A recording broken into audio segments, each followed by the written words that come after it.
When your child gets off on this path of just what if, you're going to use two questions to help you. We're going to be using probability to help us here. The first question you're going to ask is, could that happen? And there's two possible answers. Yes, it could, or no, it really couldn't. For the no, it really couldn't questions and what ifs, well, that answers it. This really couldn't happen, so we don't have to worry about it. But for the ones that we say, could that happen? And we say, yeah, it could happen. We go to question two, which is, how likely is that to happen? Is it very likely? Is it very unlikely? Give it a 1 to 10 scale, or just use your hand up and down. How likely is it to happen? For situations where we're like, well, I guess it's not really very likely.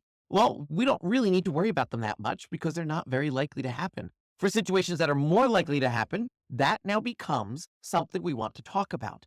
But the ability to be able to help your child reflect on their what ifs when they start running away helps a ton because they're speaking to it rather than you telling them, oh, you don't need to worry about that.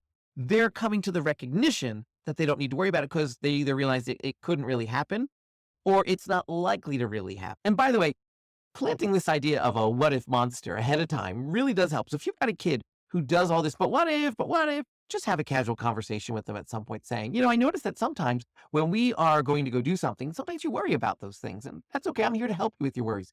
But I also notice you let the what if monster get you sometimes.